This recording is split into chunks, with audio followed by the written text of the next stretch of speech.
نحمدہ ونصلی علی رسولہ الکریم اما بعد فاعوذ باللہ من الشیطان الرجیم بسم اللہ الرحمن الرحیم رب اشرح لی صدری ویسر لی امری واحلل عقدۃ من لسانی یفقہوا قولی آمین یا الہی آمین رب زدنی علما رب زدنی علما۔ سورۃ البقرہ آیت نمبر 36۔ فَأَزَلَّهُمَا الشَّيْطَانُ عَنْهَا، فَأَزَلَّهُمَا پھر پھسلایا ان دونوں کو،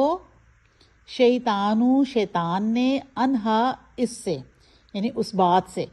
جو اللہ تعالیٰ نے ان سے کہا تھا کہ ایک درخت کے پاس نہیں جانا، پھر پھسلایا،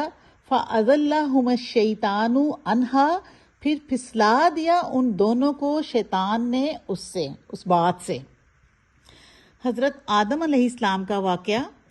کہ اللہ تعالیٰ نے ان کو جنت میں بھیجا اور کہا کہ اس جنت میں جہاں سے جتنا چاہو کھاؤ، لیکن ایک درخت کا بتا دیا کہ اس کے قریب نہیں جانا۔ تو اب کیا ہوا؟ شیطان پیچھے پہنچ گیا، شیطان پیچھے ہی آ گیا۔ فَأَزَلَّهُمَا الشَّيْطَانُ عَنْهَا پھر پھسلا دیا ان دونوں کو شیطان نے اس سے، فَأَخْرَجَهُمَا پھر نکلوا دیا ان دونوں کو، مما اس سے، کانا فی جس میں وہ تھے، یعنی جس جنت میں وہ تھے۔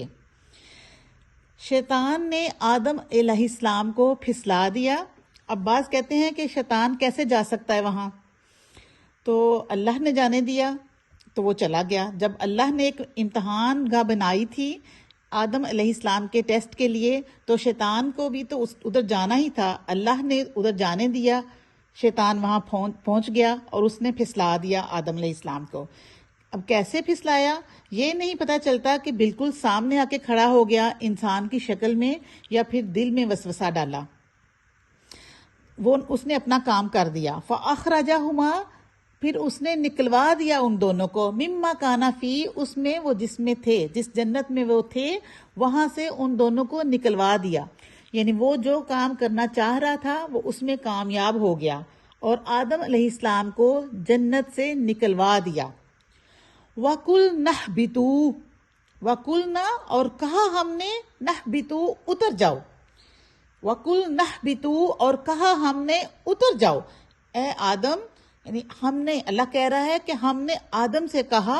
کہ اتر جاؤ تم لوگ اب جنت سے۔ اب اس آیت سے ہمیں ایک بڑی اہم بات پتہ چلتی ہے کہ اگر کوئی ممنوع درخت کا پھل کھا لے تو اللہ کی رحمت سے محروم ہو جاتا ہے۔ دنیا میں اللہ نے بہت کچھ پیدا کیا، لیکن کچھ چیزوں کو ہمارے لیے حرام قرار دیا۔ ان حرام چیزوں کے قریب بھی نہیں جانا چاہیے، اس طرح جیسے آدم علیہ السلام سے اللہ نے کہا لا تقربا ہذہ الشجرہ، یعنی اس درخت کے تم قریب بھی نہ جانا، کھانا تو دور کی بات ہے، اس کے پاس سے بھی نہ گزرنا، کیونکہ جب انسان حرام کے قریب جاتا ہے تو پھر آہستہ آہستہ پھسل جاتا ہے، پھر آہستہ آہستہ اس کا احساس ختم ہو جاتا ہے حلال اور حرام کے فرق کا، اور وہ دونوں میں فرق نہیں کر پاتا۔ تو اللہ نے کہا وَقُلْنَا اهْبِطُوا اور ہم نے کہا کہ اتر جاؤ تم جنت سے، بَعْضُكُمْ لِبَعْضٍ عَدُوٌّ بعضکم یعنی تم میں سے بعض، لِبَعْضٍ بعض کے لیے، عَدُوٌّ دشمن ہیں، تم میں سے بعض کے لیے دشمن ہیں۔ اب بعض سے بعض کا لفظ جو آیا ہے، قرآن بتاتا ہے کہ شیطان انسان کا دشمن ہے۔ ان الشیطان لکم عدو بے شک شیطان تمہارے لیے دشمن ہے، فاتخذوہ عدوا تو تم اسے اپنے لیے دشمن سمجھو، اسے اپنا دشمن مانو، نہیں مانو گے تو اپنا نقصان ہے۔ اور بعض نے یہ کہا ہے کہ انسان کا دشمن ہے، اور اگر دیکھا جائے تو میجورٹی تو ایسے ہی ہے کہ بہت سارے خونی رشتے تک جب آپس میں اختلاف کرتے ہیں تو دشمن ہی بن جاتے ہیں۔ تو اللہ تعالیٰ نے جب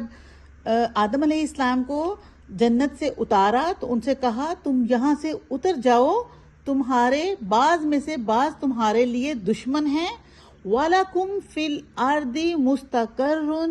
وَمَتَاعٌ إِلَىٰ حِينٍ، وَلَكُمْ اور تمہارے لیے، یعنی اللہ تعالیٰ آدم سے کہہ رہا ہے، جب ان کو اتار رہا ہے تو ان سے کہہ رہا ہے وَلَكُمْ، اور تمہارے لیے فِي الْأَرْضِ، زمین میں، مُسْتَقَرٌّ، ٹھکانہ ہے، اور تمہارے لیے زمین میں ٹھکانہ ہے، وَمَتَاعٌ، اور اس سے فائدہ اٹھانا ہے، یعنی زمین سے فائدہ اٹھانا ہے، إِلَىٰ حِين، ایک وقت کے لیے،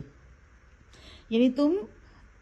وَلَكُمْ فِي الْأَرْضِ مُسْتَقَرٌّ وَمَتَاعٌ إِلَىٰ حِين، اور تمہارے لیے زمین میں ایک ٹھکانہ ہے اور فائدہ ہے ایک مقررہ مدت کے لیے، یعنی تم لوگ اگر زمین میں جا رہے ہو، دنیا میں جا رہے ہو، تو وہ پرماننٹ سیٹلمنٹ نہیں ہے، ہمیشہ کے لیے نہیں ہے، ایک مخصوص اور محدود مدت کے لیے تمہیں بھیجا جا رہا ہے۔ دنیا کا سفر کچھ عرصے کے لیے ہے، جسے گزارنے کے بعد، دنیا برتنے کے بعد، آخر کار اللہ ہی کی طرف لوٹ کر جانا ہے۔ اللہ تعالیٰ ہمارا دنیا کا سفر ایمان والا کرے اور دنیا سے جانا ایمان کے ساتھ کرے، آمین۔ السلام علیکم ورحمۃ اللہ وبرکاتہ۔